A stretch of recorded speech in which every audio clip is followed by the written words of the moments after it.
Hey guys, tonight we trudge through dusty libraries and forgotten ship logs to unravel a medieval myth that stubbornly refused to die. The idea that everyone in the Middle Ages thought Earth was flat. Yeah, that image of scholars clutching their scrolls, squinting at the horizon, convinced they'd fall off the edge if they stepped too far. It's mostly Hollywood nonsense. But here, the kicker, some surprising exceptions historians now say might actually be true.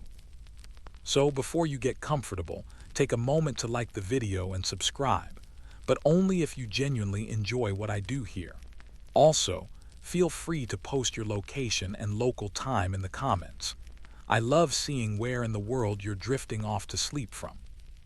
Now dim the lights, maybe turn on a fan for that soft background hum, and let's ease into tonight's journey together. You trudge through the echoing aisles of a medieval monastery's library.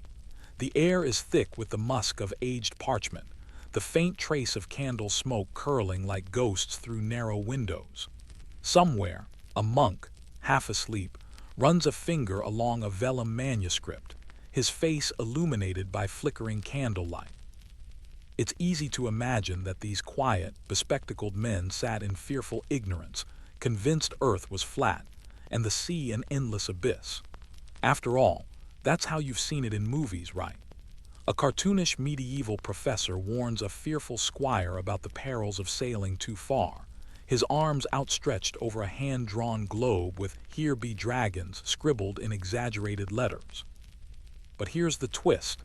This image was, by and large, constructed centuries later.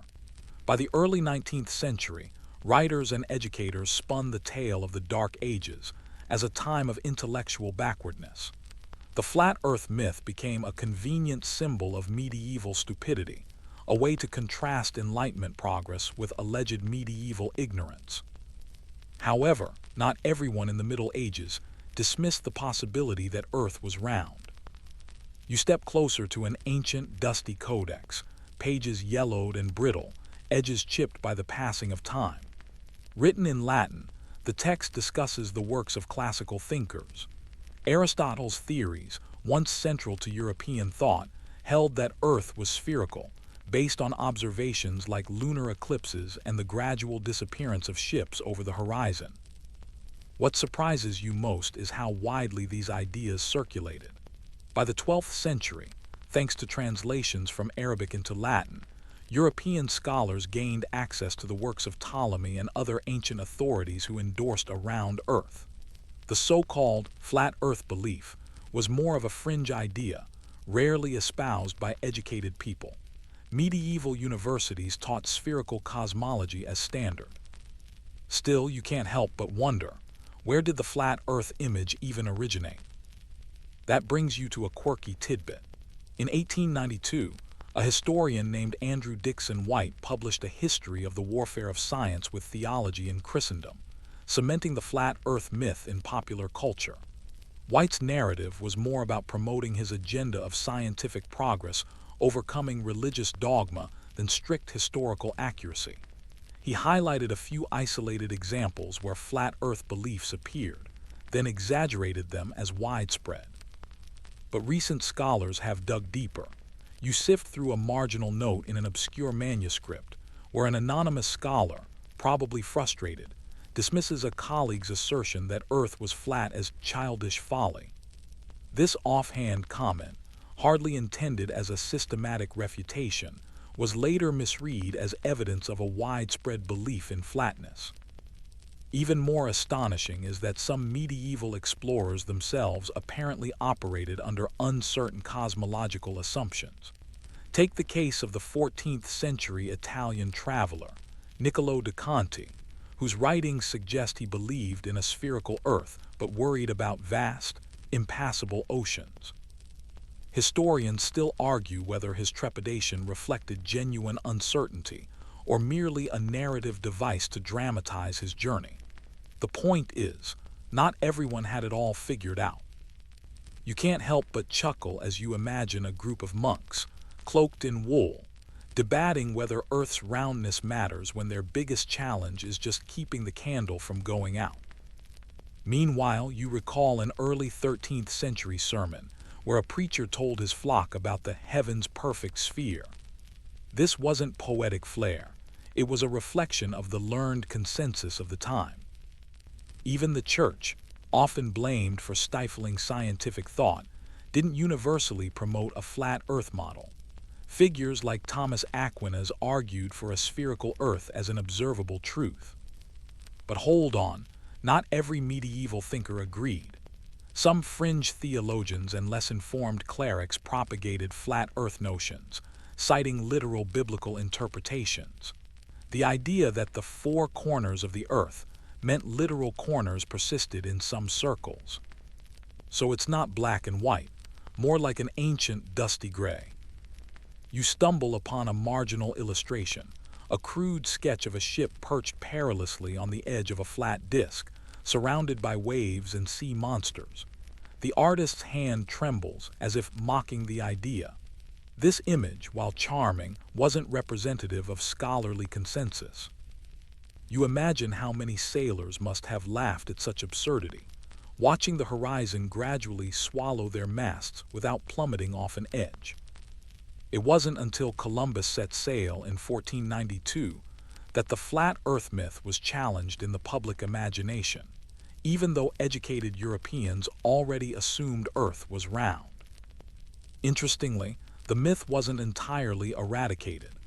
In fact, it found a second life as a way to portray the medieval period as dark and backward, perfect for Enlightenment thinkers who relished tales of intellectual progress over superstition. You sigh softly, feeling the weight of centuries of misunderstanding. Next time someone claims medieval people thought Earth was flat, you'll know better. You wander the shadowy streets of plague-ridden towns, where the air carries the damp stench of desperation, and every coughing echo seems to drum an ominous beat. It's the 14th century, and the Black Death is ravaging Europe. The population, once bustling, now thins like mist before dawn, leaving behind a haunting silence. You pass collapsed houses, abandoned livestock, and trembling faces staring from shuttered windows. Amid all this, your eyes are drawn to one of the most peculiar and unsettling figures of the era, the plague doctor. You probably imagine those iconic beaked masks are just a macabre caricature, a costume for horror stories or a prankster's grim jest. But as it turns out, those beaked masks weren't just theatrical nonsense. Recent studies suggest they actually had a surprisingly practical purpose. The standard image of the plague doctor, long dark robes, wide-brimmed hat, gloves, wooden cane, and of course, the infamous beaked mask with glass eye holes. From the outside, it looks more like an elaborate Halloween outfit than a medical uniform. But this wasn't about fashion. It was an early attempt at personal protective equipment. You approach a dimly lit apothecary shop, where an ancient text is displayed in a glass case. It describes how the beaked mask was stuffed with aromatic herbs, rose petals, myrrh, camphor, and cloves. The rationale: according to the miasma theory of disease, putrid air was thought to carry the plague. The fragrant herbs were believed to filter the air, protecting the wearer from infection. Modern researchers have run airflow experiments on replicas of the mask. Surprisingly, the design did provide a crude form of protection, reducing the inhalation of large airborne particles. Not foolproof, but better than nothing. You can almost hear the groan of a skeptic monk, murmuring, "Well, at least they tried." But here's a quirky tidbit for you. The plague doctors didn't just treat patients.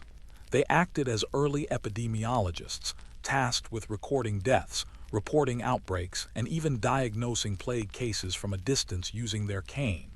No direct contact. The cane wasn't merely ceremonial. It was a tool to point at afflicted individuals, prod bodies, or maintain distance without touching anything directly. Walking deeper into the plague's devastation, you stumble upon an eerie mural painted on a church wall. It depicts the Dance Macabre, or Dance of Death, a procession of skeletons leading people from all walks of life into the grave. This wasn't just a ghastly artistic choice. It was a reflection of society's obsession with mortality, a psychological reaction to living amid mass death. Historians still argue whether the effectiveness of the plague doctor's gear was accidental or a rudimentary understanding of contagion. There's no doubt that some did survive repeated exposures, suggesting that at least parts of their attire provided marginal protection. You step into the courtyard of a dilapidated hospital where patients are either ignored or abandoned. A tattered account from a surviving plague doctor describes the despair of his work. Each breath taken feels like inhaling despair, yet the beak holds firm. Some doctors were well-trained physicians, others mere charlatans. The institution wasn't regulated by modern standards. Plague doctors were often hired directly by city councils, paid modestly, and equipped with the beaked mask as the best tool available. Another odd fact emerges. In some regions, beaked masks were painted bright colors, almost comically garish. The reasoning: to frighten away evil spirits believed to spread the disease, a cruel mix of superstition and early protective measures. You can't help but chuckle at the irony. Here you are, centuries later, reading about an era where fear, science, and faith tangled like vines in a dark forest, each branch offering some strange attempt at survival. The cane, long wooden stick, stood as a symbol of authority, distance, and a feeble attempt at medical intervention. There were no vaccines, no antibiotics, only herbs, beaks, and prayers. You pause, letting the image of the masked figure imprint in your mind, a solemn sentinel amid the plague's silence. In some archives, you find early medical treatises arguing for quarantine measures, isolating the sick, and even using basic hygiene practices. A shocking discovery, considering how primitive people are often portrayed. By the end of the plague's first wave, roughly a third of Europe's population had perished, but the plague doctor's beaked mask remained an emblem of that tragic time. A bizarre intersection of superstition and early scientific thinking. You wonder how many of those doctors believed their mask actually worked, and how many just wore it because it was expected of them. Either way, they became legends of their own. You delve into courtroom records and folklore, where the line between myth and reality blurs like ink smudged by trembling fingers. The candlelight flickers, and the air grows heavy with whispers of werewolves, those fearsome creatures of legend said to prowl the forests by night, hunting the innocent and cursed alike. But tonight, you're not here for stories meant to thrill or terrify. You're after something far stranger. You're after the strange intersection of werewolf legends and actual medieval trials. Historians still argue whether any of these cases were more than superstitious hysteria or based on terrifying truth. Your first stop is a dusty archive buried beneath layers of neglect, where you find the account of a 15th century trial in what is now Belgium. The accused, a man named Peter Stump, stood accused of far more than petty theft or heresy. No, Peter was accused of being a werewolf responsible for the slaughter of villagers and livestock alike. The trial documents are stained with the weight of accusation, testimonies given under oath describing eerie transformations, unnatural strength, and nights spent in lupin form. Now you might scoff at the idea. After all, the very notion of werewolves was thought to be myth. Yet, the records show a surprisingly systematic legal procedure. Peter was interrogated, tortured, and ultimately confessed, not under the influence of a fever dream, but through the coercion of medieval judicial practices. What catches your eye is that his confession wasn't just a deranged ramble. He detailed an alleged pact with the devil, the use of a magical ointment, and the ability to transform by wearing a wolfskin belt. Whether coerced or not, this confession reflects a deeper medieval belief that the boundaries between man, animal, and demon were porous. The practice of prosecuting supposed werewolves wasn't limited to isolated cases. Between the 15th and 17th centuries, hundreds of such trials unfolded across Europe. France alone saw over 300 accusations, some resulting in execution. Here's a quirky tidbit you wouldn't expect. In certain regions of Germany, werewolf trials were almost indistinguishable from witch trials. The accused were believed to gain their powers via pacts with the devil, and their punishment mirrored that of witches, burning at the stake, hanging, or decapitation. But not every historian accepts these as literal werewolves. Some scholars argue these cases were symptomatic of societal panic, manifestations of deep fear in times of plague, war, and famine. Werewolf hysteria, as they call it, may have been a psychological outlet for communities grappling with unexplained suffering. Yet other evidence complicates the narrative. You uncover a peculiar medical report from the early 16th century, written by a physician named Johannes Weir. He argued that supposed werewolves suffered from a medical condition now thought to be clinical lycanthropy, a psychological disorder in which individuals believed they could transform into animals. Weir's stance was groundbreaking, as he posited that such cases should be treated medically, not punished by execution. Interestingly, local folklore also played a role in shaping these trials. In some villages, oral traditions described encounters with wolf-like humans who vanished as mysteriously as they appeared. These weren't always sinister. Some accounts suggest benevolent werewolves who protected the village from worse predators, their dual identity a tragic burden. But you find the darkest case of all, the trial of Gilles Garnier, known as the Werewolf of Dole, in 1573. He confessed to killing and eating children under the belief that the devil granted him the power of transformation. His execution was swift and brutal, cementing the public image of werewolves as monstrous killers. Historians still debate whether Gilles was a deluded man, a serial killer exploiting werewolf mythology to justify his actions, or a pawn in a larger moral panic. As you pore over old testimonies, you find a marginal note scrawled in shaky Latin. Is the wolf man or merely man's shadow? The question lingers. Another surprising element emerges from church records. Some clergy preached sermons warning against lycanthropy as a sin worse than heresy, urging believers to guard their souls against the temptation of the beast within.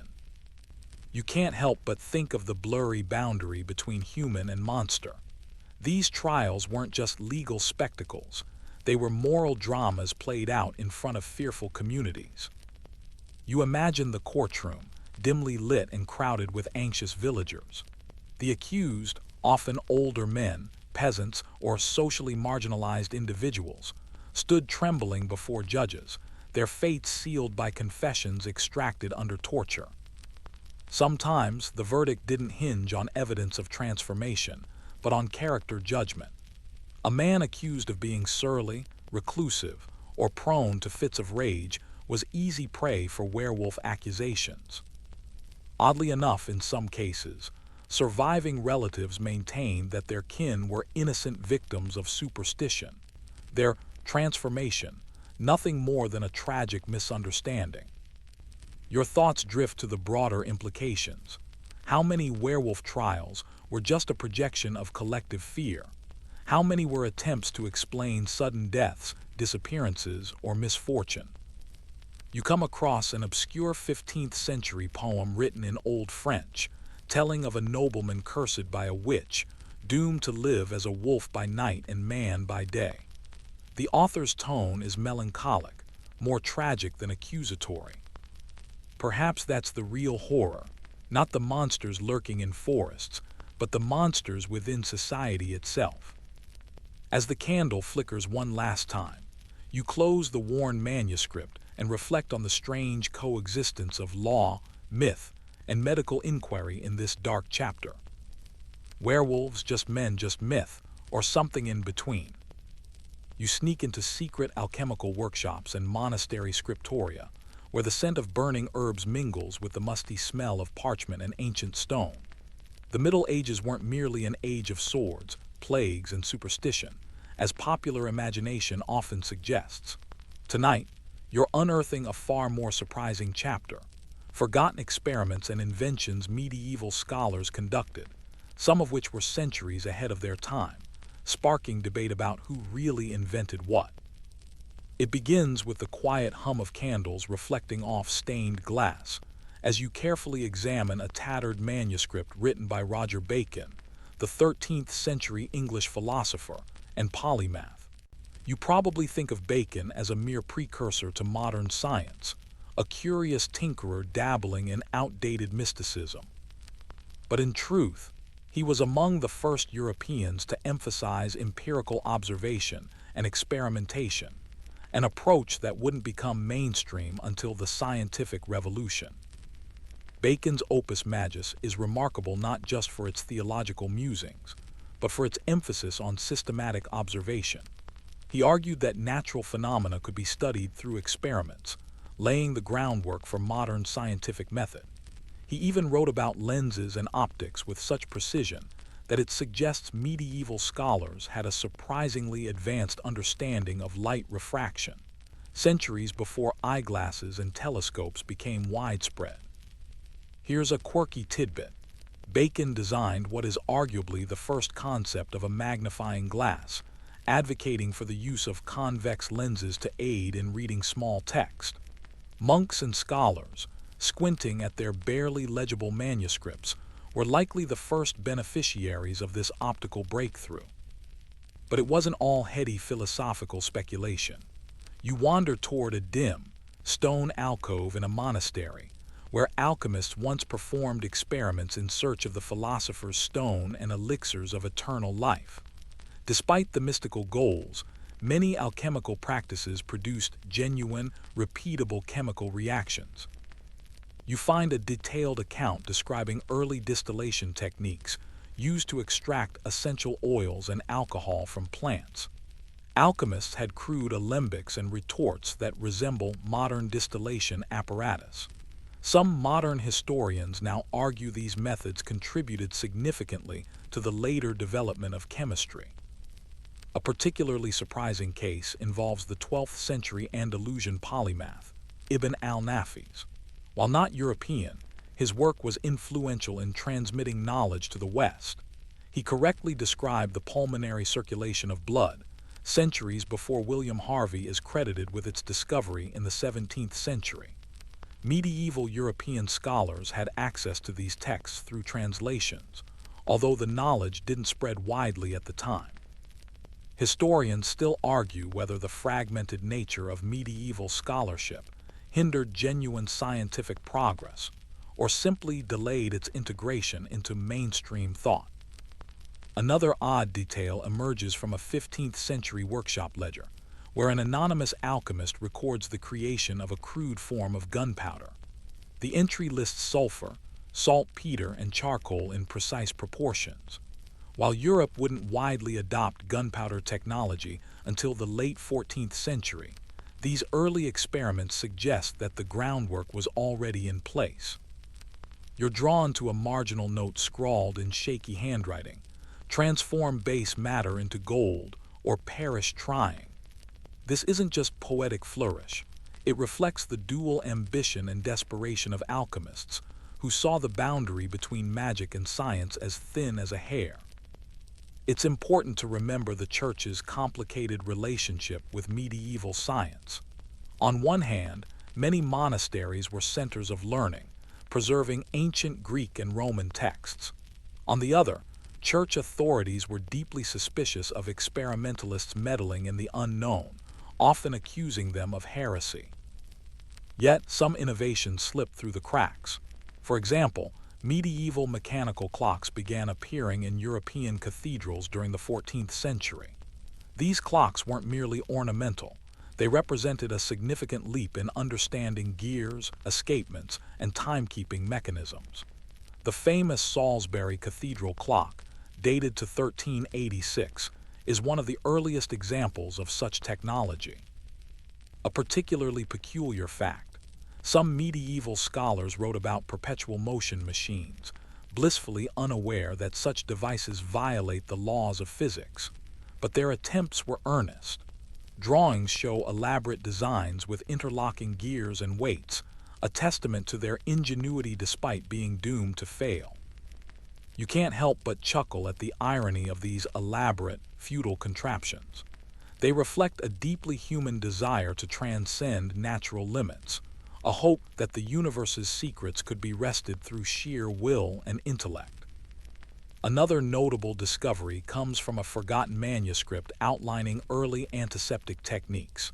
In one passage, a monk prescribes the use of wine and vinegar to clean wounds, a rudimentary precursor to antiseptic practice. It's crude, but effective compared to leaving wounds to fester. You wonder how many lives might have been saved had this knowledge spread more widely, or if it remained trapped in esoteric circles guarded by secrecy and superstition. Amid the ancient, dimly lit shelves, you find a marginal illustration, a bearded alchemist stirring a bubbling cauldron, while a small skeleton sits beside him, holding a book titled Vita et Mors, Life and Death. It's oddly poetic, hinting at the medieval obsession with mortality and the hope of transcending it. The late medieval period wasn't a time of intellectual darkness, as commonly portrayed. It was messy, fragmented, sometimes bizarre, but it laid many of the bricks for modern science. Beneath layers of superstition, fear, and dogma, there were sparks of reason and experimentation.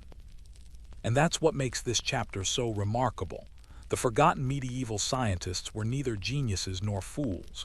They were humans, striving, failing, hopping, and sometimes succeeding. Their experiments weren't perfect, but they were real. Their discoveries weren't complete, but they were genuine. The alchemists, monks, and scholars of the Middle Ages were not merely relics of superstition. They were the quiet pioneers of the rational world. You trudge through a narrow alley leading to the Church of the Holy Sepulchre, the center of Christian pilgrimage in Jerusalem. The air is thick with the prayers of thousands who have come to touch the sacred stone, believing it holds the weight of salvation itself. But your destination isn't the church proper. It's something hidden beneath, a space reserved for whispered vows and shifting shadows. The early 12th century is a volatile time. Crusaders from across Europe have poured into the Holy Land, their armor glinting in the sun, their swords stained with the blood of both battlefield glory and less noble deeds.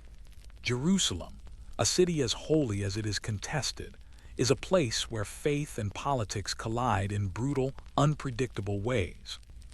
A few years earlier, in 1119, a French knight named Hugues de Payens approached King Baldwin II of Jerusalem with a radical proposal to form a monastic military order, sworn to protect Christian pilgrims traveling the perilous road from the coast to the holy sites. The idea sounds innocent enough.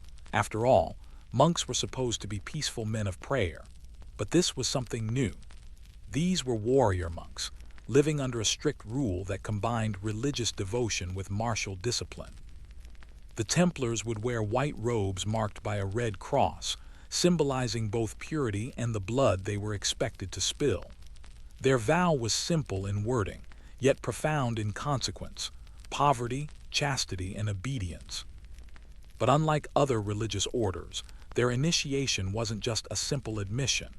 You can almost feel the weight of secrecy as you imagine the first recruits kneeling in a dimly lit chamber, walls damp with centuries of unspoken rituals. Hugues and his handful of companions had no grand cathedral, no papal decree at first. Instead, they began as humble protectors, living in a modest wing of the royal palace. Their initial purpose was straightforward: to guard pilgrims. But the way they grew, both in power and enigma, seems to hint at something far deeper.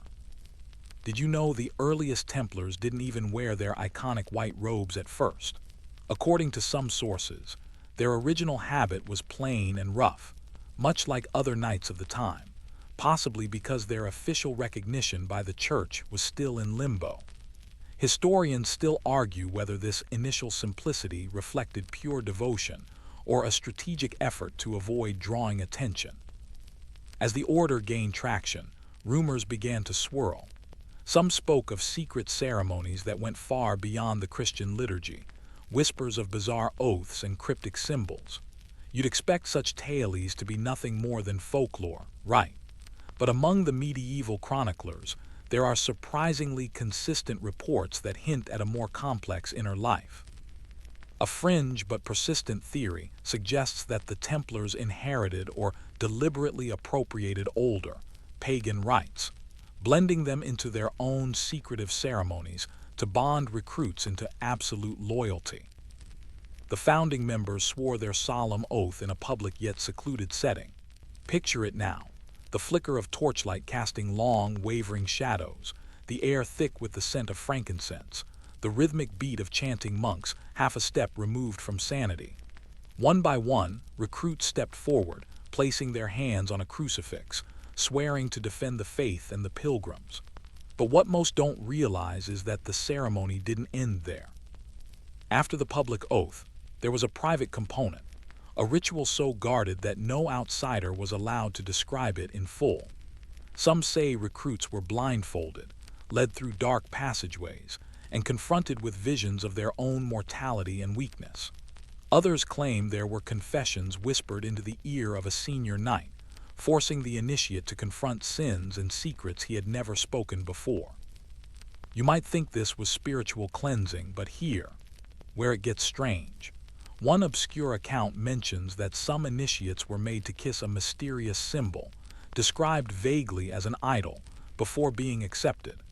Whether this was a metaphor or a literal act, historians still debate whether it was a test of faith or a mark of corruption. Let's pause a moment to picture the atmosphere. The torches sputter, the stone walls seem to close in. There's the subtle creak of old wood, the soft shuffle of sandals on stone. The air feels charged, as though every word spoken is binding, irreversible. You're not merely joining an order, you're becoming part of a secret network that some claim reached across Europe, influencing kings, popes, and merchants alike. The order's early expansion was fueled by donations of land and wealth from European nobles eager to earn spiritual merit or curry political favor.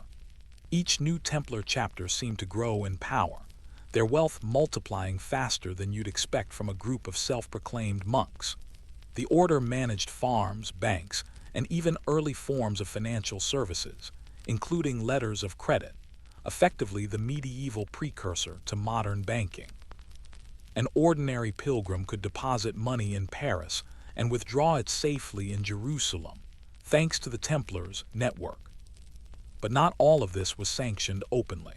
Some suggest that behind the scenes, the order engaged in activities far removed from their sacred mission.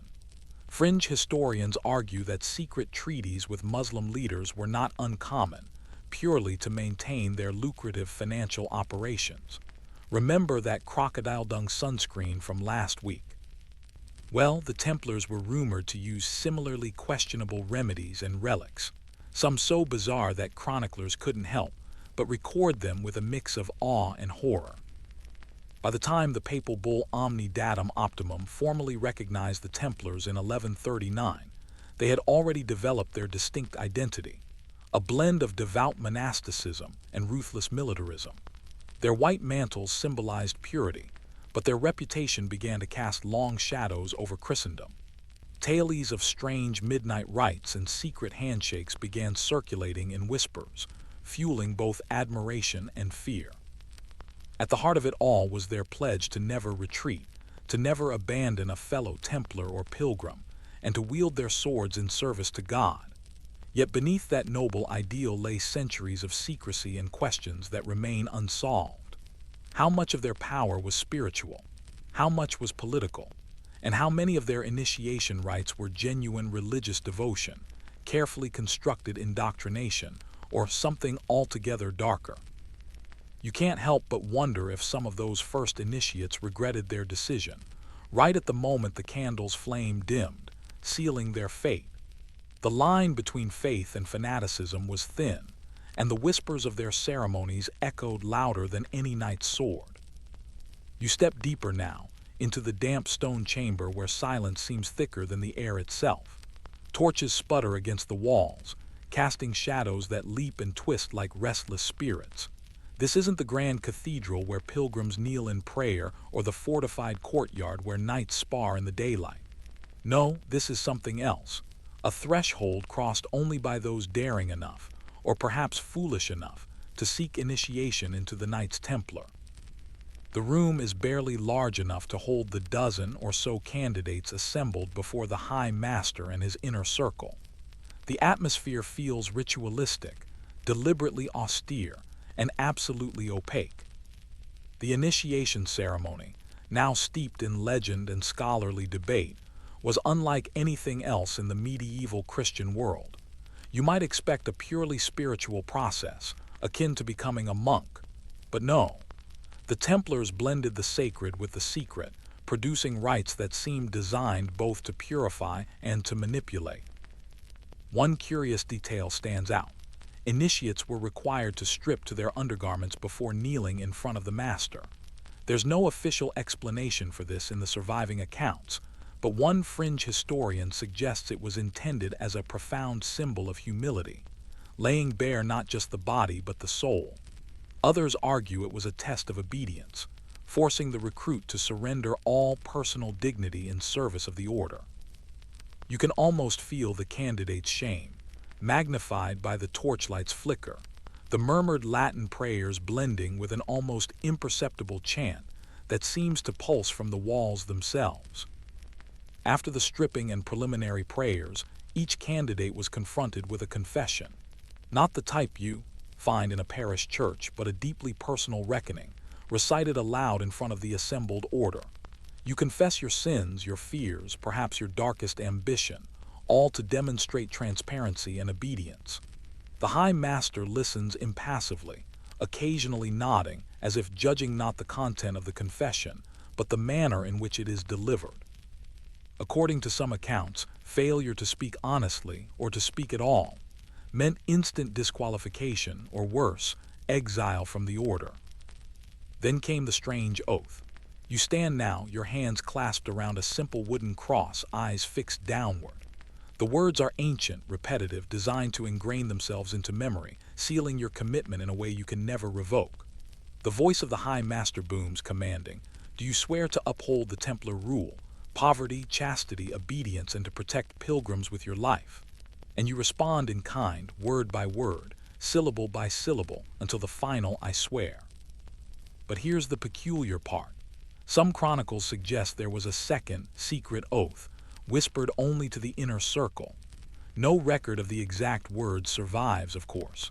Historians still argue whether it was an additional pledge to the church, to the order, or to something more obscure, perhaps an esoteric code of conduct that bound knights to unquestionable secrecy.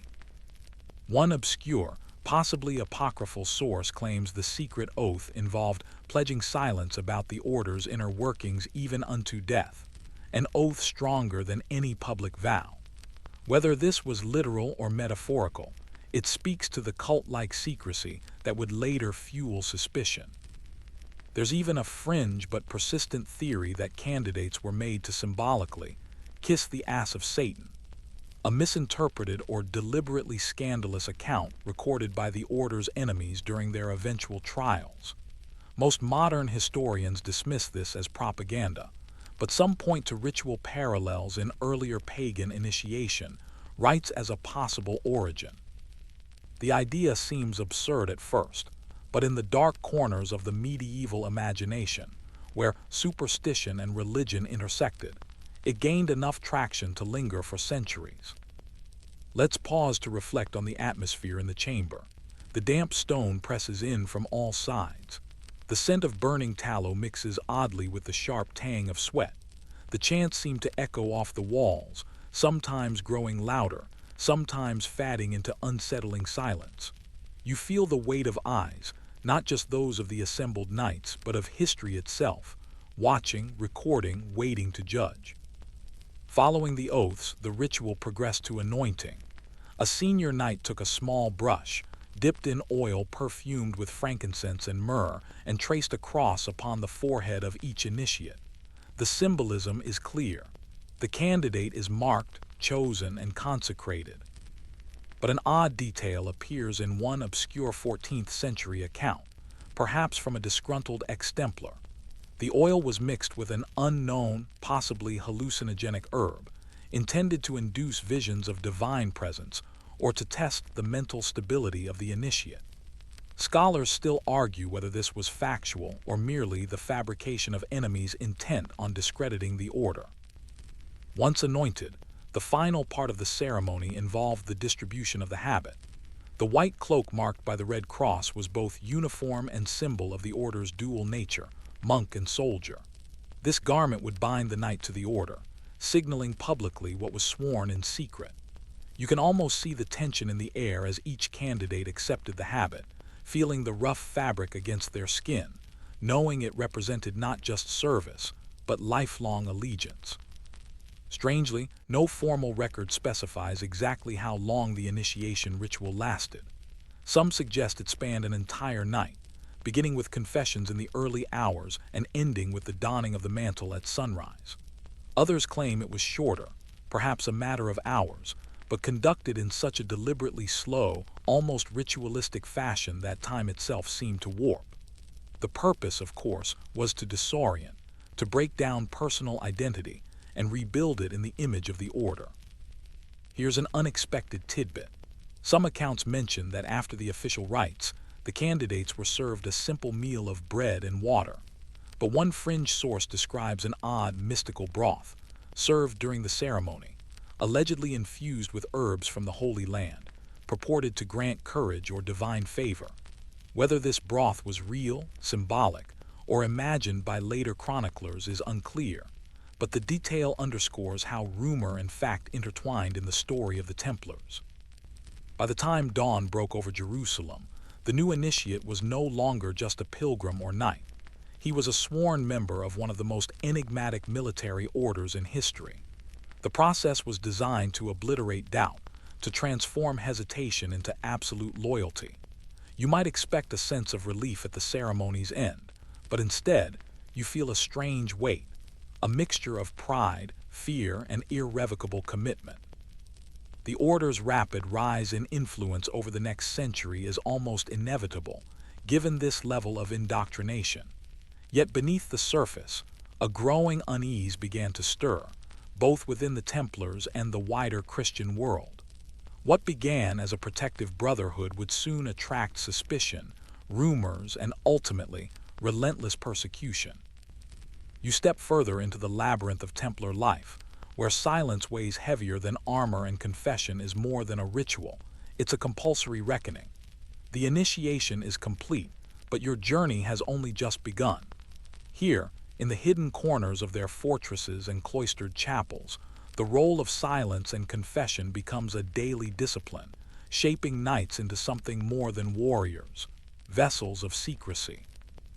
Imagine the early morning light filtering through narrow slits in thick stone walls, barely enough to cast a dim glow across the scriptorium where a young Templar sits cross-legged, pen in hand, copying scriptures or recording minute details of daily life. The atmosphere is hushed, punctuated only by the faint scratch of quill against parchment. Silence isn't merely observed, it's revered. The order enforced strict rules around speaking. Too many words could be a sign of pride or doubt, both considered dangerous.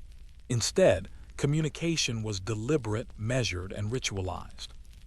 In some of the order's larger commanderies, monks and knights alike adhered to a rule that forbade unnecessary conversation.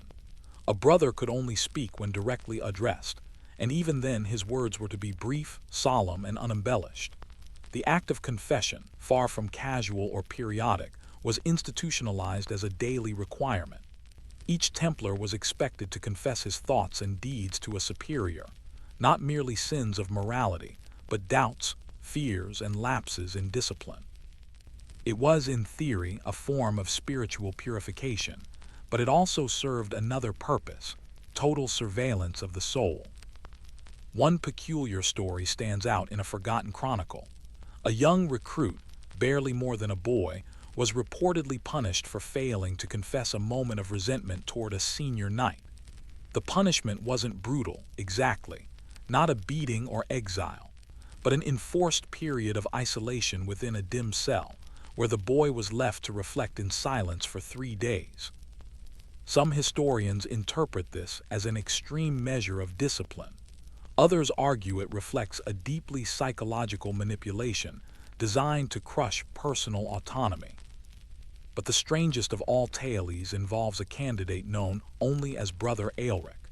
During his initiation, after the anointing and oath, he was reportedly presented with a chalice of consecrated wine mixed with crushed rose petals and an unidentified bitter herb. According to an obscure 14th century account, the herb was said to induce visions of divine revelation, compelling the initiate to accept the order's mystical authority beyond rational understanding. Scholars still argue whether this practice was real, symbolic, or entirely fabricated by later detractors of the order. Some suggest it was a euphemism for the intense psychological pressure exerted during the ceremony itself, while others insist there were literal, hallucinogenic elements involved. Beyond the initiation, silence extended into the daily life of a Templar knight. At meal times, for instance, there was a near-sacred quiet. You can picture a long, austere hall with rough wooden benches and stone tables, where knights sat in disciplined rows, heads bowed. Conversation was minimal, a quiet nod replacing verbal exchange. Even laughter was frowned upon, considered a dangerous crack in the rigid facade of monastic discipline. It's no wonder that outsiders viewed the order with suspicion. How else to explain a brotherhood so resolute in its silence? Confession and silence created a system where each knight's thoughts were monitored almost as closely as his actions. Some commanderies kept written logs of confessions, unusual behavior, and emotional states, though such records were typically destroyed later to preserve secrecy. It's said that the inner circle kept detailed files on every initiate, meticulously noting their weaknesses, sins, and moments of doubt, information that could be used either for spiritual guidance or for control. Historians still debate whether this system was a genuine expression of monastic humility or an authoritarian mechanism designed to suppress dissent and personal identity. One fringe theory suggests that the Templars developed an early form of psychological surveillance, a predecessor to modern concepts of behavior modification, using confession as a tool of absolute obedience. You might expect that this would breed loyalty, but there are whispers of mental breakdowns, secret rebellions, and perhaps even voluntary departures that the order erased from its official history. One particularly eerie anecdote involves Brother Simon, who allegedly confessed in full detail his impulse to desert the order and live as a common pilgrim. According to some versions of the story, Simon was neither punished nor forgiven. Rather, he was simply ordered to disappear, his name stricken from all records, as if he had never existed. The official line was that no Templar could abandon his vows, but unofficially, such disappearances were commonplace enough to spark fear in the hearts of new initiates. Then there's the matter of punishment within the order, another shadowy aspect of their inner life. While medieval discipline was harsh in general, the Templars are said to have taken it to a more meticulous, ritualized level. Minor infractions, forgetting a prayer, improperly folding one's cloak, hesitating in the presence of the High Master, could lead to silent reprimands or days of silent reflection in the oubliette, the dark cell beneath the fortress. No whipping, no public shame, just isolation. The psychological effect, according to some scholars, was far more devastating than any physical punishment. The goal was total submission. And in the midst of this silence and surveillance, the Templars maintained their outward mission: protection of pilgrims, defense of holy sites, and military engagement when needed. Yet even there, silence played a role. Commanders issued orders in clipped phrases. Battles were fought with a grim determination that left little room for individual initiative. Every sword swing, every step across a battlefield was not just a martial act, but a silent reaffirmation of allegiance.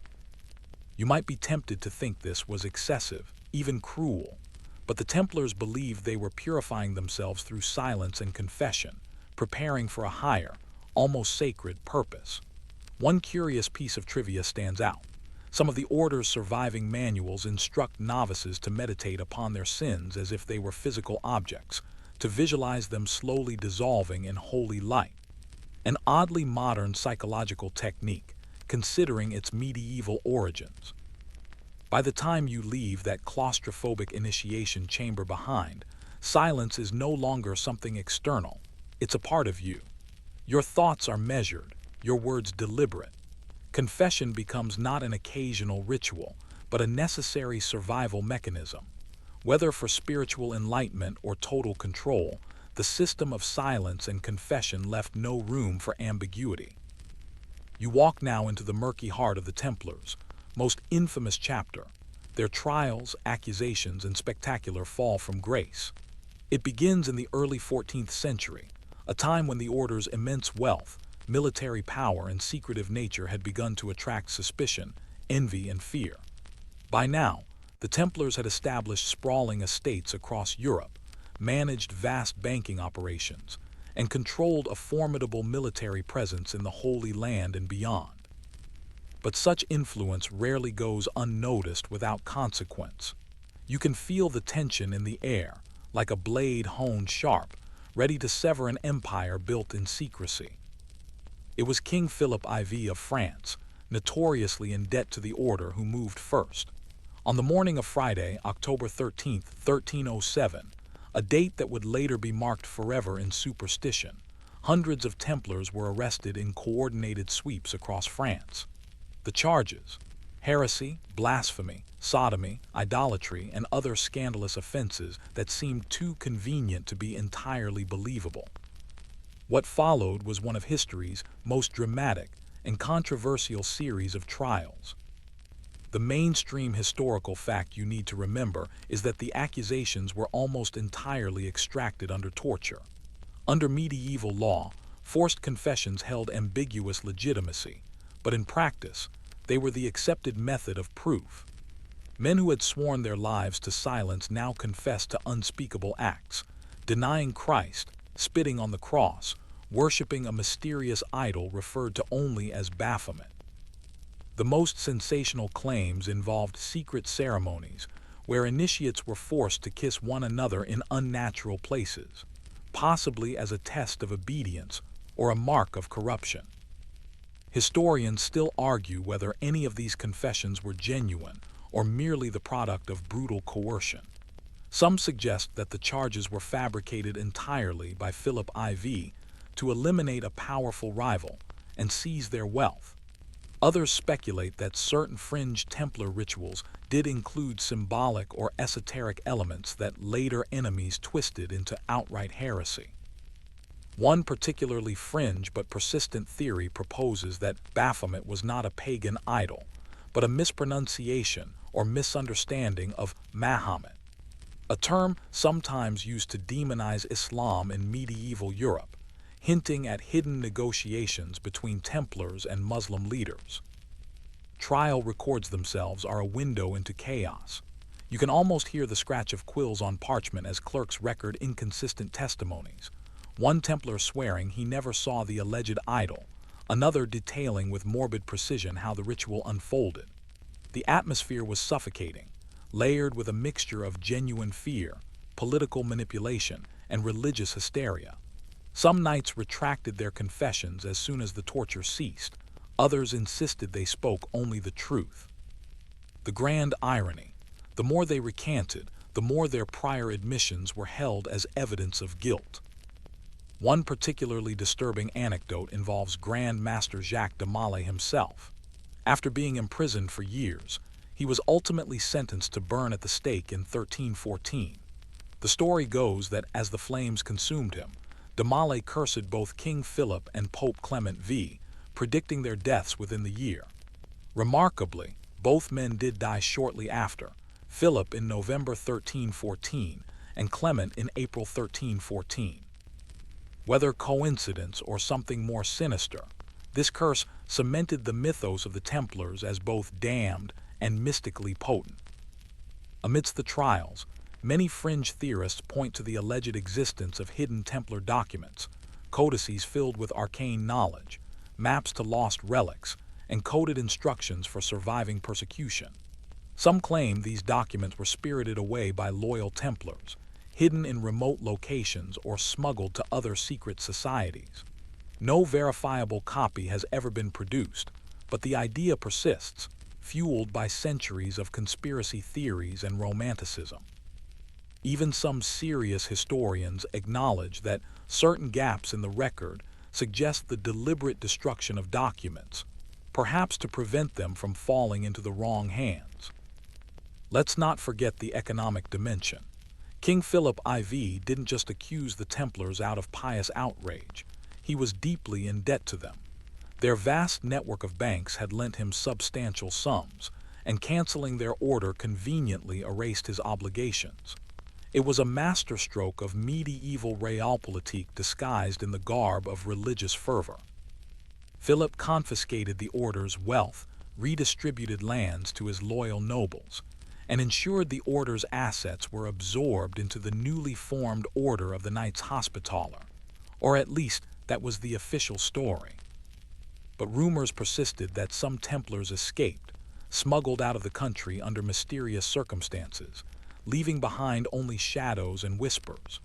One fringe theory argues that a secret cabal of Templars went underground, eventually merging into other secret societies like the Freemasons. The more you dig, the murkier the waters become. Was the entire trial a sham designed to obliterate the order and erase its inconvenient power?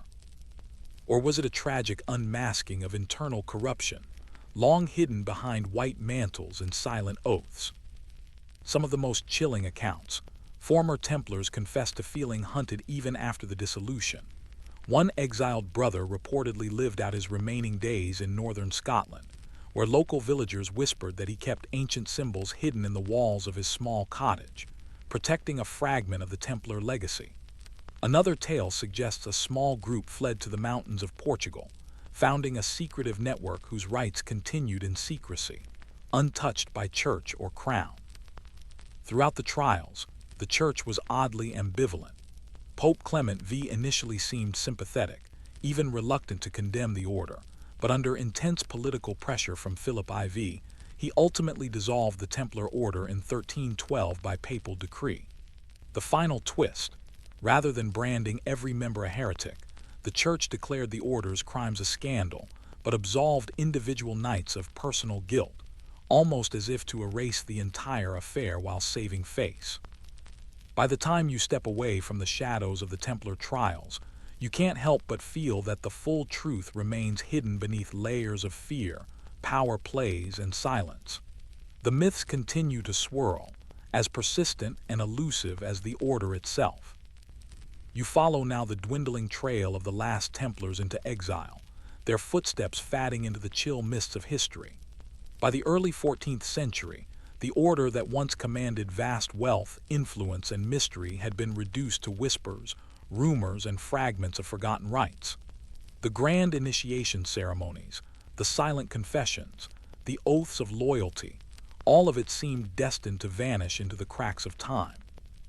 Yet some say that these final secret rites did not simply die with the last public execution.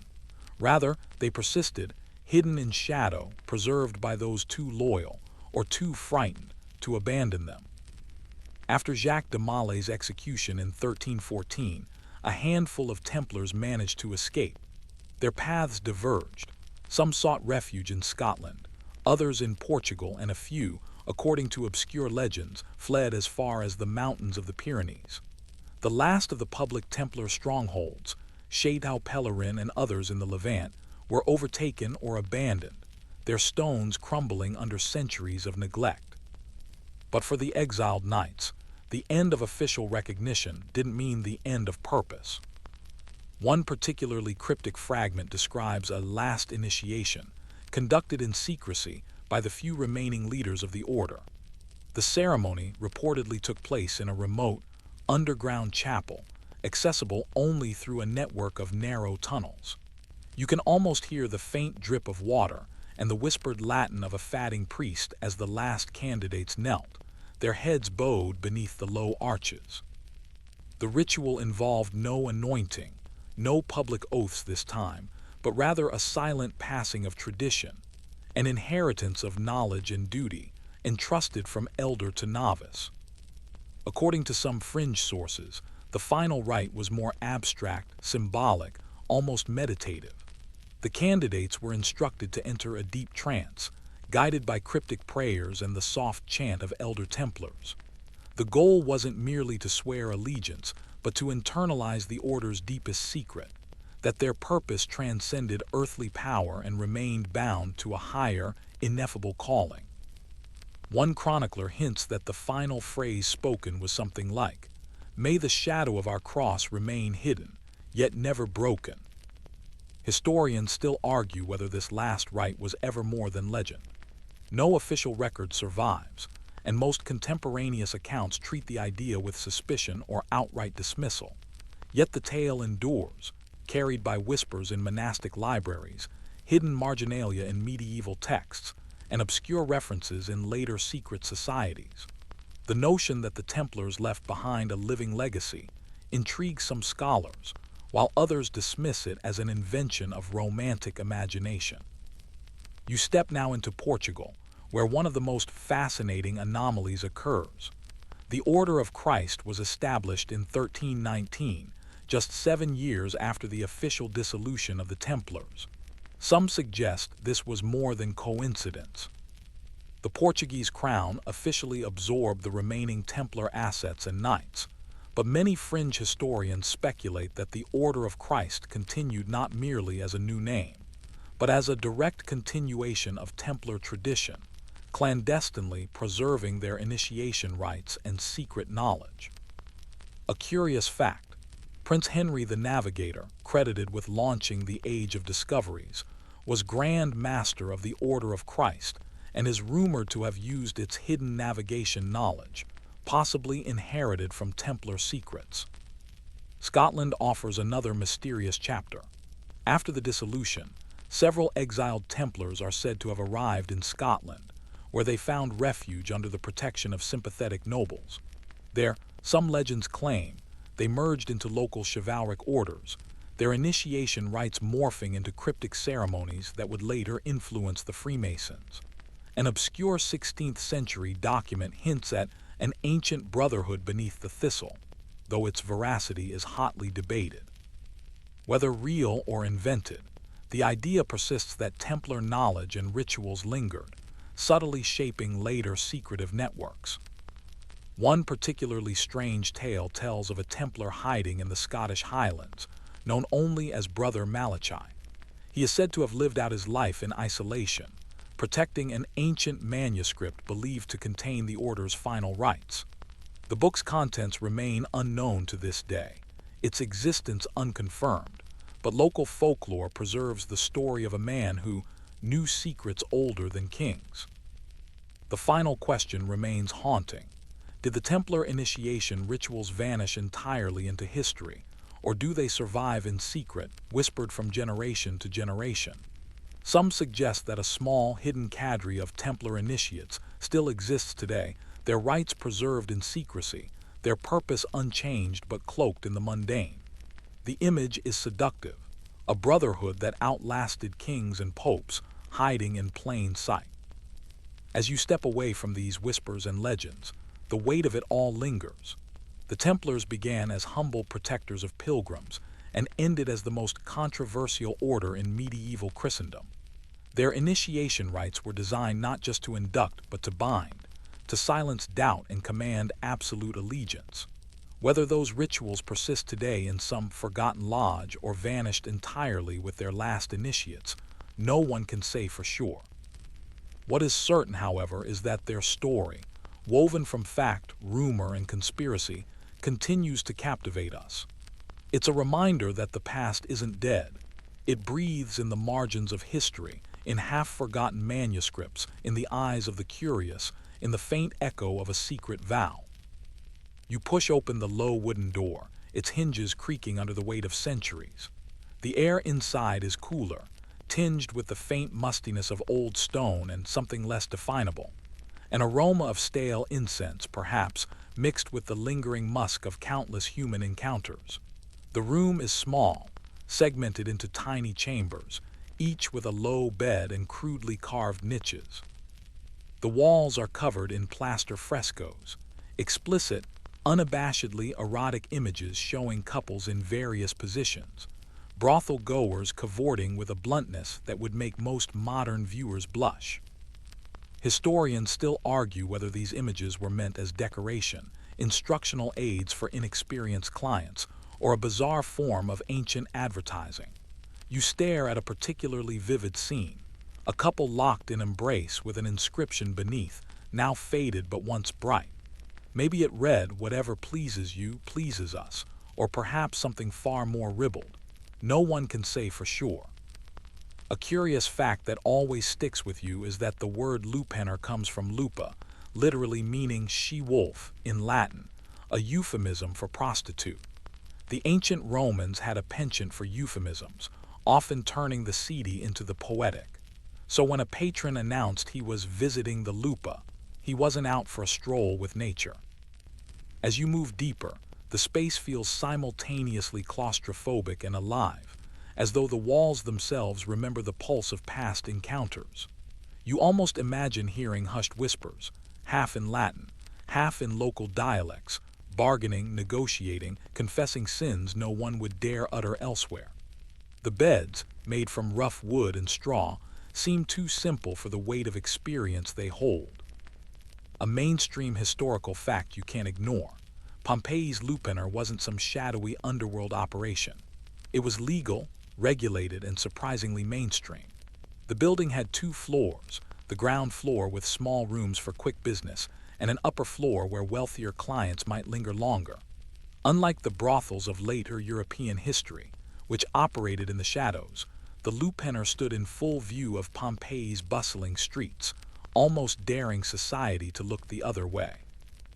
One quirky tidbit you discover is that some of the prostitutes apparently suffered from an ancient form of acne, what historians have cheekily termed brothel pimples, believed to be a result of poor hygiene, constant stress, and the lack of medical knowledge.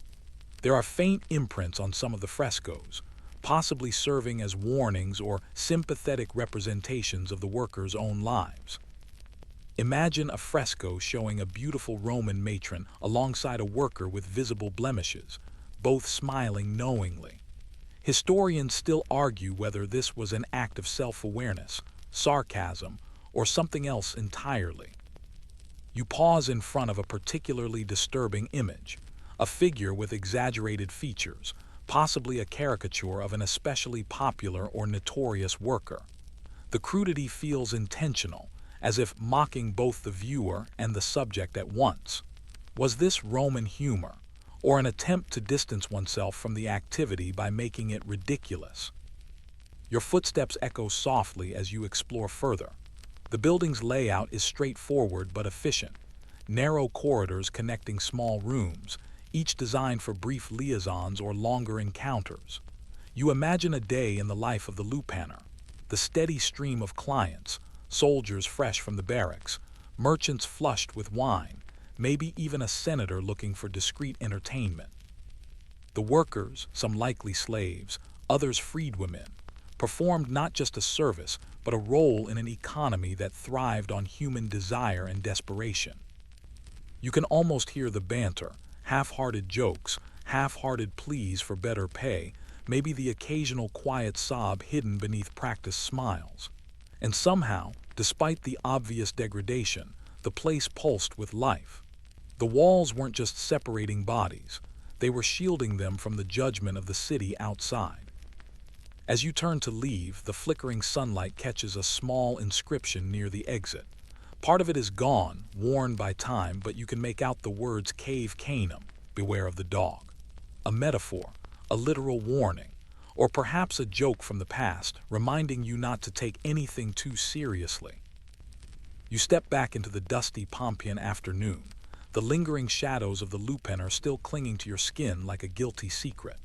Outside, life carries on with the usual bustle of merchants hawking their wares, children darting between narrow streets, and the occasional clatter of a horse-drawn cart. But your mind remains entangled in the images, the atmosphere of that once infamous building. You can't help but wonder, what was the purpose of those explicit frescoes adorning every available wall? Fingers grazing the cool stone, You approach the most celebrated of them all, an intricate series of frescoes depicting scenes that modern viewers would recognize as graphic sex acts, rendered with astonishing frankness. You wonder if the average Pompeian passing by saw them as mere vulgar decoration or serious guidance. Historians still argue whether these images function primarily as visual menus, explicit advertisements, or a bold assertion of Roman hedonism. A mainstream fact about Roman culture reveals that sexuality was far less hidden than we like to think today. In public baths, statues of gods and mortals alike displayed nudity openly, often with humorous or suggestive undertones. Sexual openness wasn't necessarily scandalous. It was woven into daily life. That said, the Lupanar seemed different. Here, explicit art crossed from public decor into something more transactional, more intimate, and undeniably commercial. You take note of one particular fresco, almost cartoonish in its style. A small, plump man perched atop a woman, both smiling broadly, the woman holding a scroll. The scroll's inscription is indecipherable now, but you like to think it read something cheeky, perhaps an ancient pickup line or an ironic warning. Scholars often point out that such images were probably not there to arouse but to instruct or entertain, a bawdy guide for first-timers in the world of paid pleasure. Among the many quirky tidbits of the Lupanar, one stands out. Archaeologists discovered small carved reliefs above the doorways, featuring phallic symbols, the infamous fascinum, believed to ward off the evil eye. In a place dedicated to sex, it seems paradoxical, almost superstitious. Why would one need protection from the very act being celebrated? The ancient Romans weren't shy about contradictions. They believed that sexuality, while vital and profitable, was also dangerously unpredictable, a force that could tip into chaos without ritual safeguards. As you wander further, your steps lead you to a modest alcove where a particularly detailed fresco catches your eye. It shows two women engaged in an act, something rarely depicted in Roman visual culture.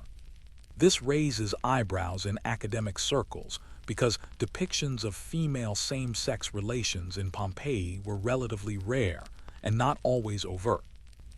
Was this an attempt to appeal to male fantasies, a genuine reflection of sexual diversity in Roman society, or just an exotic oddity meant to titillate? Historians still argue whether such images represented actual relationships or merely served to emphasize the erotic exoticism of the Lupanar's experience. Some suggest that they reflect a niche clientele or perhaps the status of certain women who specialized in entertaining other women or bisexual patrons. Others think they were purely decorative, a wink to Roman libertinism with no deeper meaning. You pause to consider the broader social purpose of these frescoes.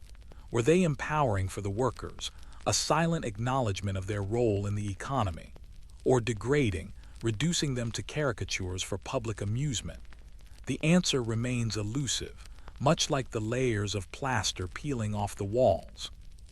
An amusing detail emerges from excavation reports. Some frescoes show exaggerated anatomical features, oversized phalluses, grotesquely large breasts, leading some scholars to believe that these were meant as comic relief, ancient memes in their own right. A kind of what not to do visual joke, as if mocking both client and worker for taking it all too seriously.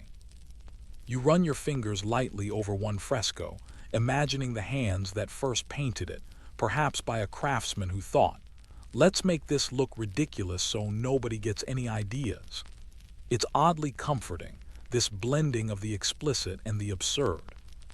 Moving toward the exit, you catch a glimpse of an inscription, almost hidden in the plaster, reading something like Venite Libertini, come, freedmen. A subtle reminder that the Lupanar catered not only to the elite but to the broad spectrum of Pompeian society, from the lowliest slave to the wealthiest patrician. The sun outside grows hotter as you step back into the streets, leaving behind the erotic gallery. The images remain burned in your mind, a bizarre combination of art, instruction manual, and social statement, a provocative tableau of human desires, preserved in ash. You drift further into the streets of Pompeii, the Lupener now far behind you but its echoes clinging to your mind. The city hums with a peculiar mix of order and chaos, and you begin to realize how the brothel fit into the broader Roman social fabric. It wasn't hidden in the shadows, tucked away as some modern stories might suggest. No, the Lupener stood boldly within the urban landscape, its reputation tacitly accepted, even regulated. The Roman attitude toward brothels was paradoxical, a moral maze of pragmatism and public shame. Sex work was legal but heavily stigmatized. The authorities allowed it because, in a society where male sexuality was seen as something needing outlet, brothels served a practical purpose. They kept public morality from disintegrating in less controlled spaces. Some senators even argued that brothels were essential for public health and social order, a containment strategy, like a pressure valve on a steam engine. Still, public opinion was far more judgmental. Citizens didn't parade openly in support of the Lupaner. Instead, there was a grudging tolerance expressed in jokes, graffiti, and whispers. You stumble across a faded wall inscription in the marketplace, "Better a whore than a hypocrite." You chuckle softly at the blunt honesty, perhaps an ancient Pompeian's way of confronting their own guilt. A mainstream fact is that Roman law specifically allowed brothels to operate, provided they were registered and taxed. Prostitutes themselves had a peculiar legal status.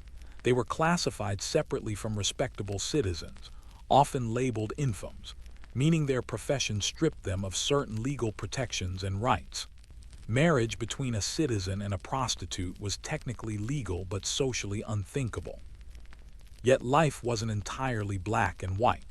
Some high-class courtesans, called meretrices boni, moved in elite circles, mingling with politicians and philosophers.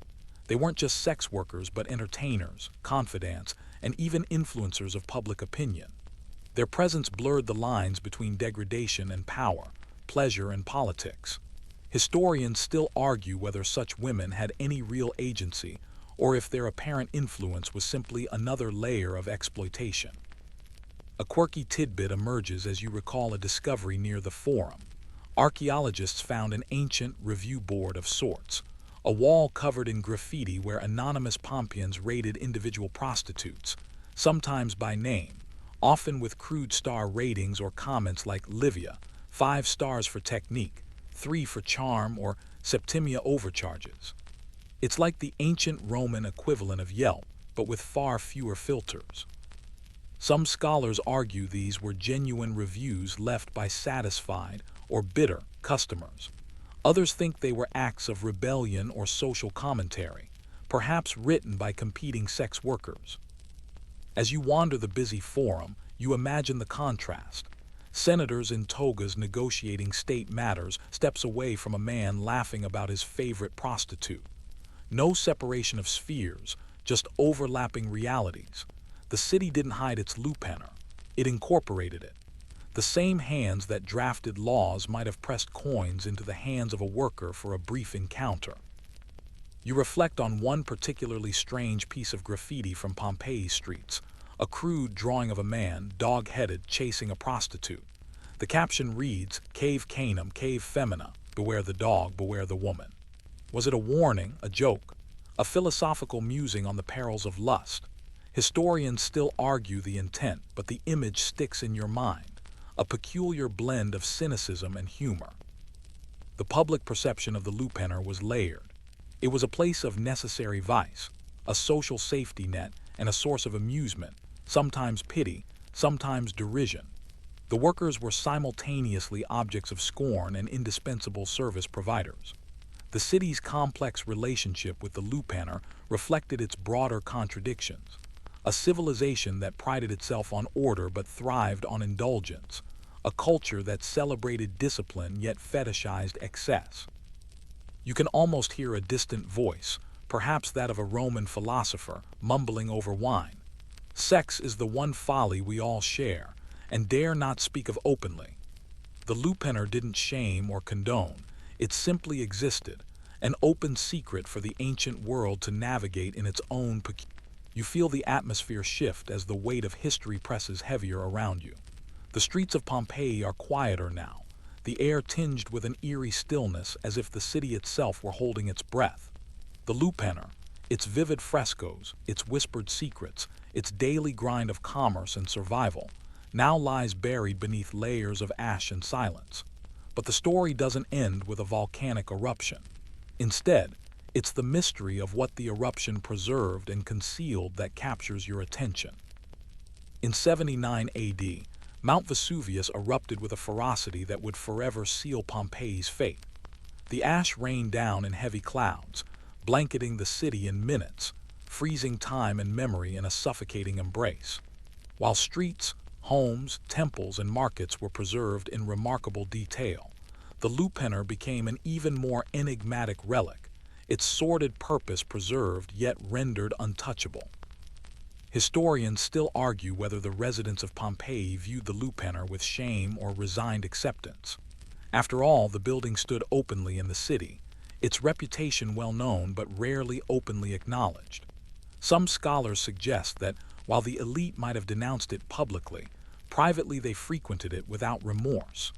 Others argue the brothel occupied a liminal space, neither fully accepted nor fully rejected, a necessary evil. An intriguing detail lies in the way the Lupanar was preserved. The heavy ash hardened quickly, forming a perfect cast over the building's structure. Unlike the crumbling villas or collapsing market stalls, the Lupanar's walls remain relatively intact, as if the city itself had wanted to ensure the world never forgot this peculiar facet of its existence. You imagine archaeologists centuries later peeling back layers of ash, uncovering not just rooms and beds, but fragments of personal history, inscriptions, graffiti, and most hauntingly, the faint outlines of bodies that were unable to flee. A quirky tidbit: during early excavations, some archaeologists found ancient condoms made from animal bladders, carefully preserved among the debris. They weren't common, but they did exist, a practical, if rudimentary, effort at protection in a world without modern medicine.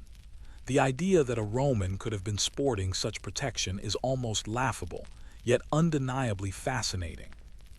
Historians still debate whether these were intended for repeated use, or simply discarded after a single encounter.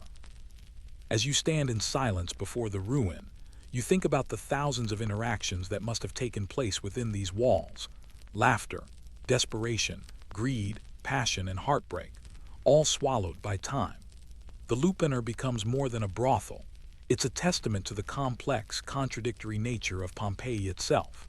A society that permitted and regulated vice while teaching morality in its temples, that celebrated public baths and gladiatorial games, but also wrote laws against adultery.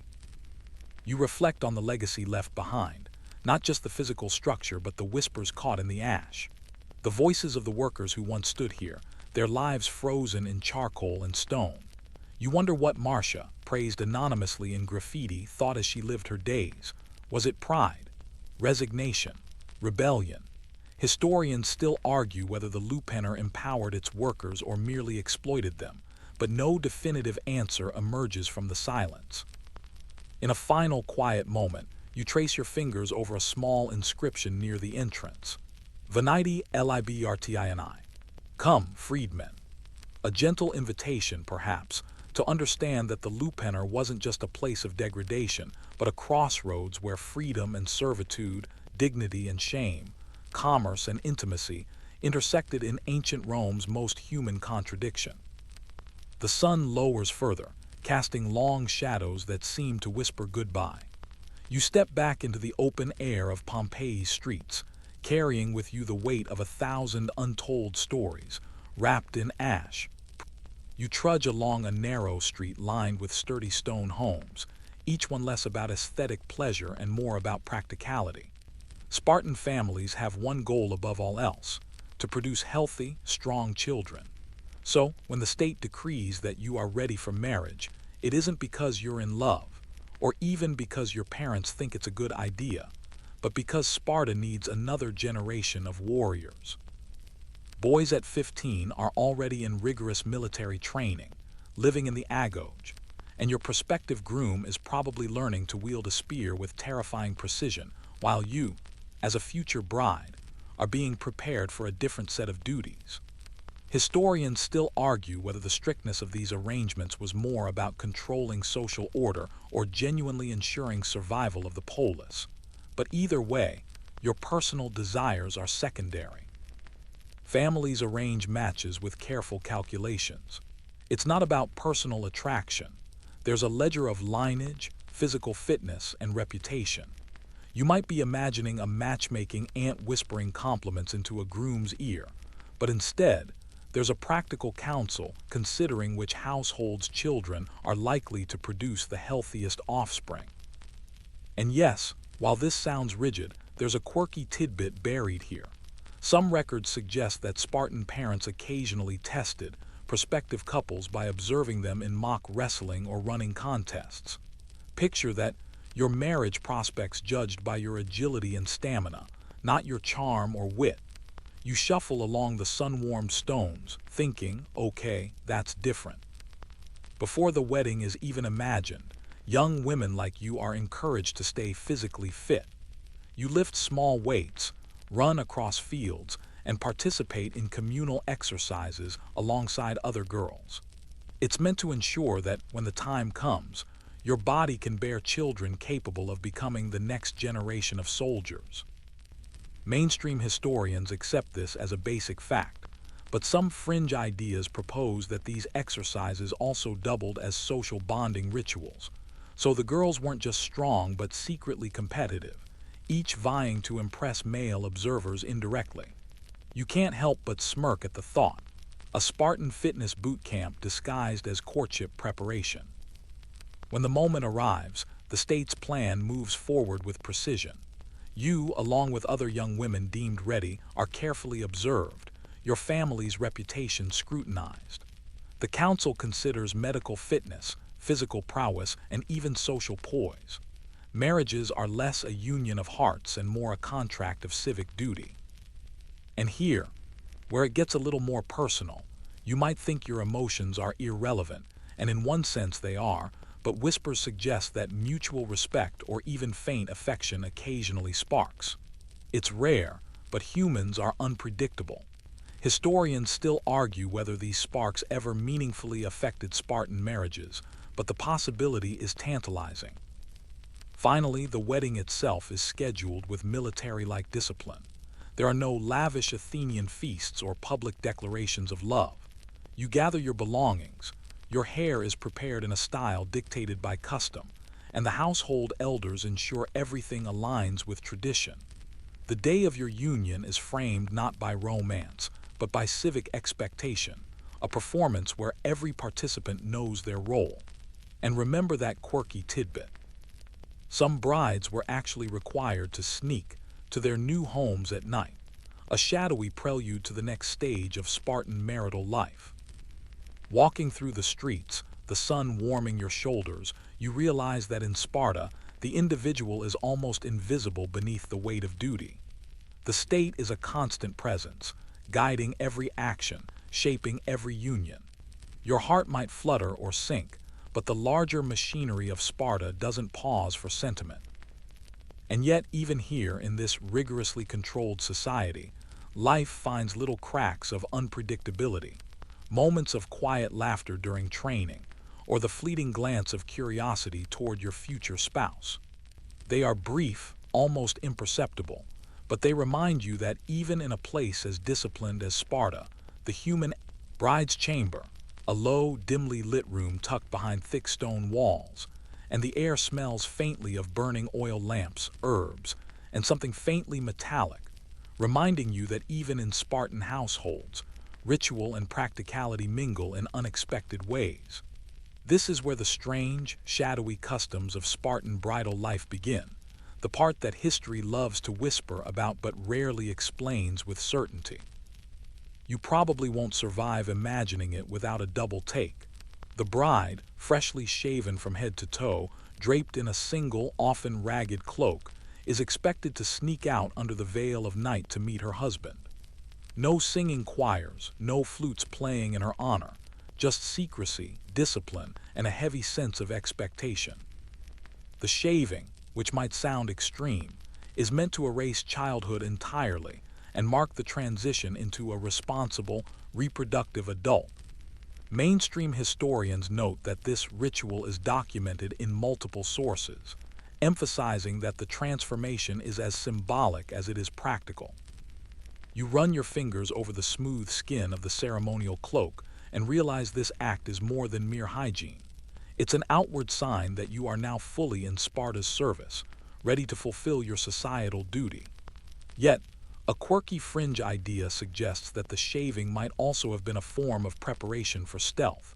After all, you'll be moving at night, and loose hair might snag or announce your passage. It sounds improbable, but you can't help but entertain the image.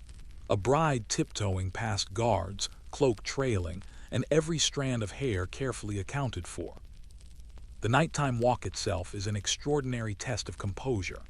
With a small lantern or sometimes just moonlight, you move through the empty streets toward your husband's quarters. The neighbors are silent, and the city, so alive during the day, feels almost spectral. Historians still argue whether this nocturnal ritual was meant solely to impress or frighten the groom, or if it held deeper symbolic significance, perhaps a trial of bravery for the bride herself. You imagine yourself pressing close to the stone walls, heart thudding in rhythm with your careful steps, aware that every movement is scrutinized, even if only by the invisible eyes of Sparta's expectations. Inside the groom's quarters, the ritual continues with muted formality. You notice that this isn't about passion, it's about function. There's no whispered poetry, no romantic candlelight, just the matter-of-fact transition from girlhood to wifehood. And yet, in the margins of history, there's a peculiar anecdote. Some sources hint that husbands might have been allowed only a glimpse of their bride before the union, emphasizing mystery and self-restraint over attraction. You can picture it, a husband glimpsing a shadowy figure, aware of the state's gaze upon him, and suddenly realizing that desire and duty are strange bedfellows here. You also witness the social function of the ritual. It demonstrates control. The bride is expected to perform the night walk flawlessly, proving she can follow orders and withstand stress. Some scholars argue this reflects Sparta's broader obsession with discipline across every aspect of life, while others suggest it's a test of compatibility, a way for the couple to navigate trust and obedience before the marriage is fully recognized. Either way, it's intense. You shiver slightly, imagining the quiet tension, the soft scrape of leather against stone floors, the faint scent of oil and sweat mingling. And then there's the fringe, almost whimsical element. Some accounts suggest that brides carried small items or charms during the walk, tokens for fertility, protection, or good luck. Imagine clutching a tiny figurine or herb pouch in total silence, hoping it carries more weight than your nerves. You realize the ritual is both terrifying and oddly intimate, a secret performance known only to you, your husband, and the gods of Sparta, whoever they may be. It's the closest thing to a private ceremony, in a society that otherwise obliterates personal boundaries. As you settle into the small chamber after the walk, you notice that the room is bare, almost monastic. The bride is expected to rest, reflect, and prepare mentally for the life ahead, and the groom is likewise taught restraint and patience. Historians still argue whether this ritual served primarily as preparation for sexual union, or if it was more about social conditioning, ensuring that both participants internalized Spartan values before they assumed adult roles. You can feel the weight of expectation pressing against your shoulders, but there's also a quiet thrill, a recognition that this peculiar, shadowy ceremony marks the passage into a new, demanding, and highly controlled chapter of life. You drift toward a window, imagining the moonlight across the Spartan courtyard. The streets are empty now, the city asleep, yet the echoes of countless brides who came before you linger in the stones. And you realize something. Despite the secrecy, the ritual is not cruel. It's deliberate, precise, a reflection of a society that values discipline, duty, and survival above all else. Even in the darkness, there's a strange beauty to the order, a rhythm that somehow reassures you that Spartan life, for all its rigidity, has its own logic. You trudge from the dimly lit bridal chamber into the broader life of a Spartan woman, and immediately you notice the difference. Power here is subtle but undeniable. Unlike the women of Athens, whose influence is largely private and domestic, Spartan wives wield remarkable authority over property, household management, and even the upbringing of future warriors. You probably won't survive imagining it if you think all ancient women lived in quiet shadow. These women stride through history with confidence, asserting a presence that surprises modern observers. Mainstream historians agree that Spartan women owned land, inherited wealth, and could manage estates, sometimes even surpassing their husbands in economic influence. As you walk past sun-warmed olive groves and stone walls, you see mothers instructing daughters in athletic training, supervising slaves, and negotiating exchanges of livestock. The weight of responsibility is heavy, but so is the respect they command. And here's the quirky tidbit. Some sources suggest Spartan women sometimes encouraged their sons and husbands to go to war, not out of cruelty, but as a way to test and celebrate masculine bravery. Imagine a mother nudging her grown son toward danger with a wink and a remark like, "You'll make us proud," or at least come back with a good story. This authority extends into the home as well. You observe a wife directing servants, overseeing meals, and maintaining the household with military precision. Historians still argue whether this level of control was a necessity born of the men's constant absence in the agoge and military campaigns, or if it reflects a deeper cultural valuation of women as partners in sustaining the state. Either way, the effect is striking. You notice that the discipline instilled in Spartan girls mirrors that of the boys. Running, wrestling, lifting weights, learning to endure hardship, all part of shaping a population capable of surviving the harsh Spartan landscape.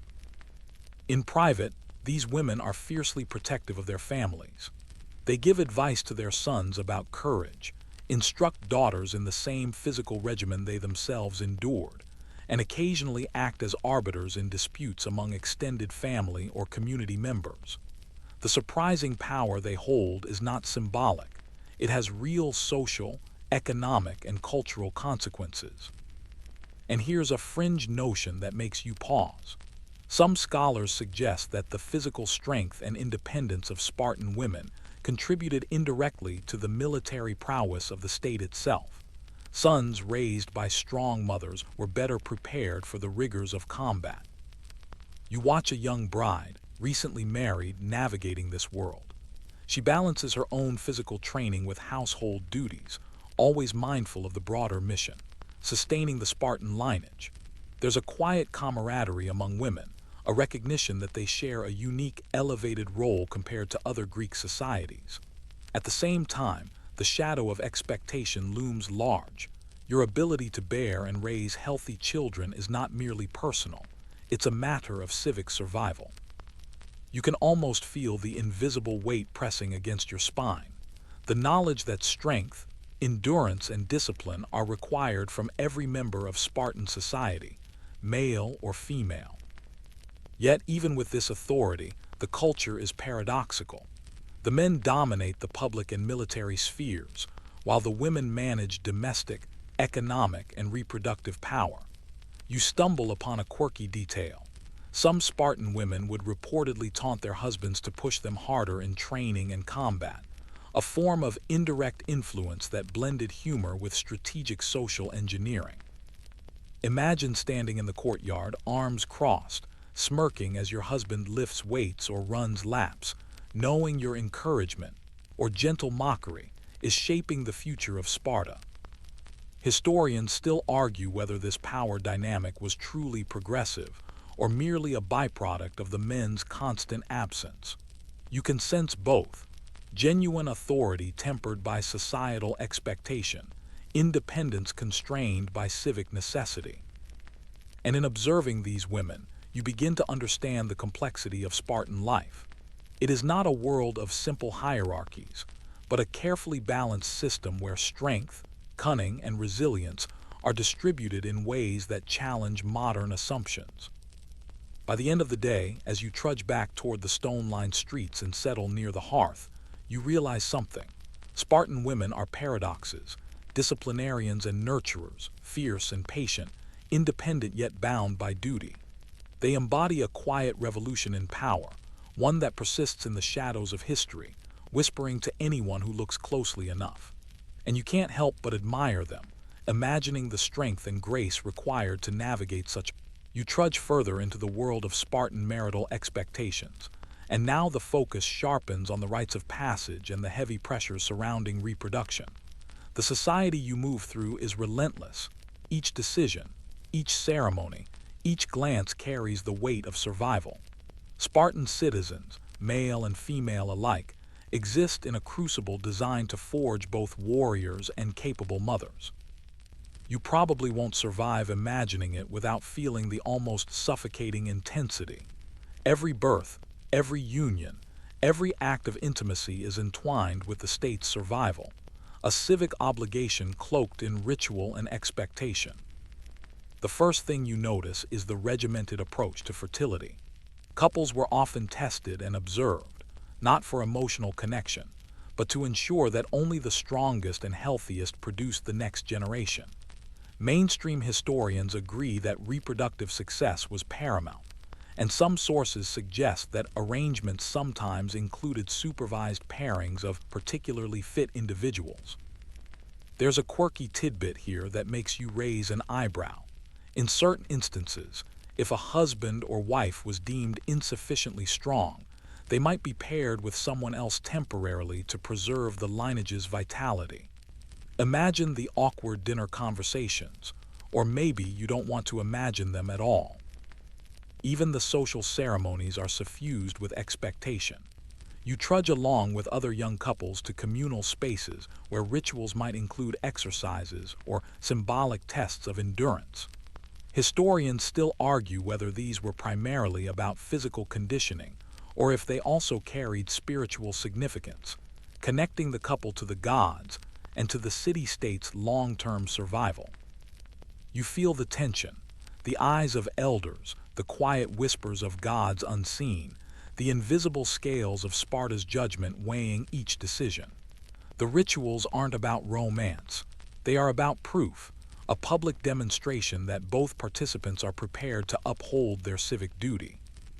Pressure extends beyond ritual into daily life. Spartan wives were expected to maintain peak physical condition, not just for themselves but for their children, ensuring that the next generation could withstand rigorous military training.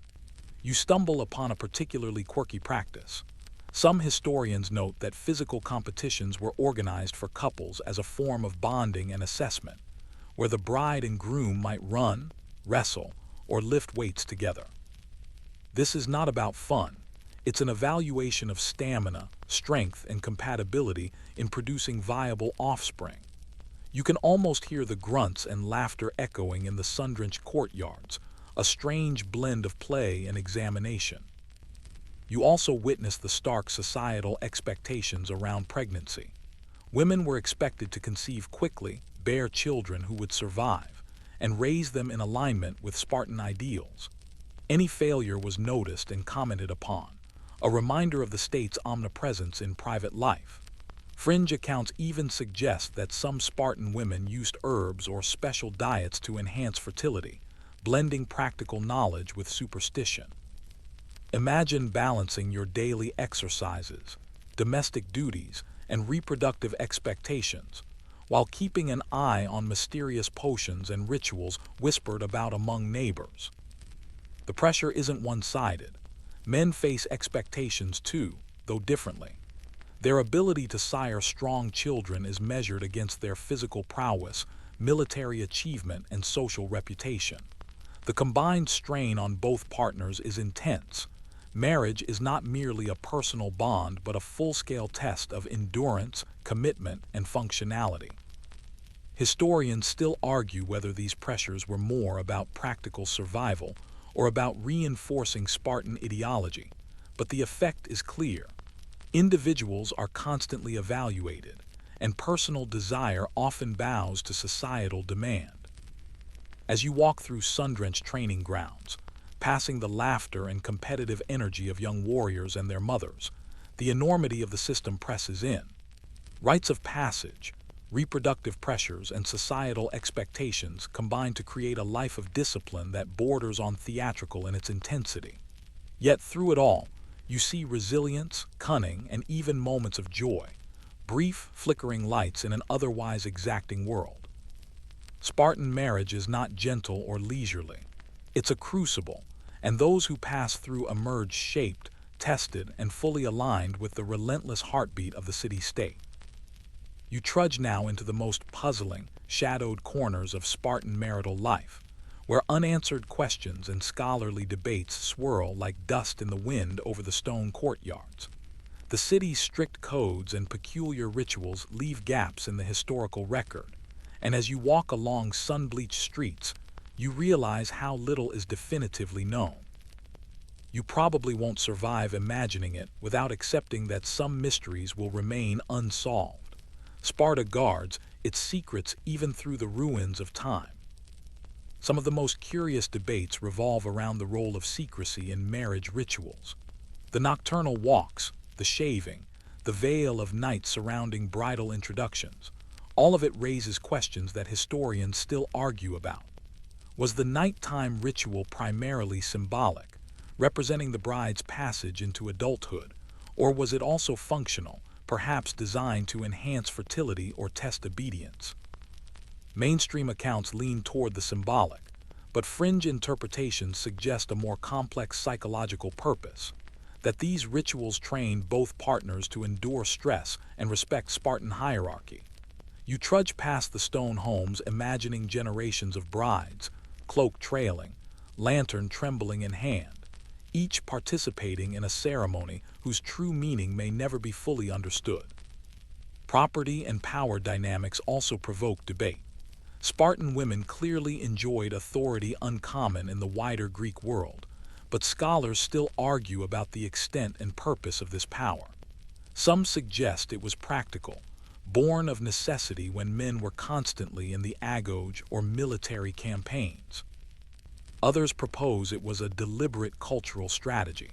By giving women influence over land, wealth, and household management, Sparta reinforced its rigid societal structure while ensuring domestic and economic stability.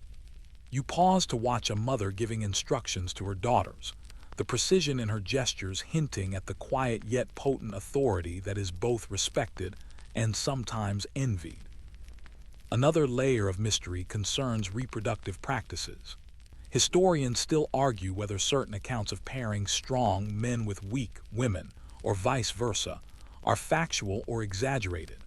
Fringe ideas suggest secretive fertility rituals, possibly involving herbs, dietary regimens, or even subtle matchmaking interventions, were implemented to optimize offspring quality. You imagine whispering women in back rooms, sharing tips and charms, each step carefully calibrated to align with civic expectation. A fascinating but elusive picture, obscured by time. Even the emotional experience of Spartan marriage remains ambiguous. Were couples bound by mutual respect, quiet affection, or merely by obligation? You wander through the agora, imagining whispered exchanges or fleeting smiles between spouses who share no intimate words, yet understand their mutual role in sustaining the state. Historians still argue whether these glimpses of personal connection were common or exceptional, but the possibility adds a humanizing layer to an otherwise austere narrative. As you reach the outskirts of the city, the sun low in the sky, the streets emptying, you feel the full weight of Sparta's paradoxes.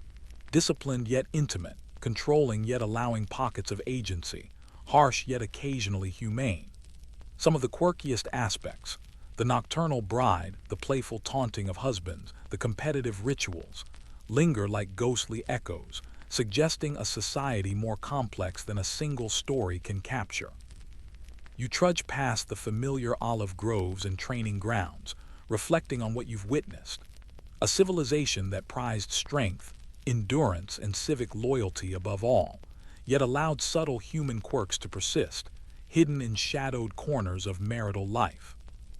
The unanswered questions and debates don't frustrate you. They invite curiosity. They remind you that history is as much about interpretation as it is about fact, and that the lives of Spartan brides, grooms, and women were threaded with both discipline and unpredictability. You realize that some secrets are meant to remain partially obscured, leaving room for imagination and continued inquiry. And as you slow your pace, the sun dipping below the hills, there's a quiet satisfaction in knowing that even after centuries, Sparta's strange, fascinating customs can still surprise and intrigue.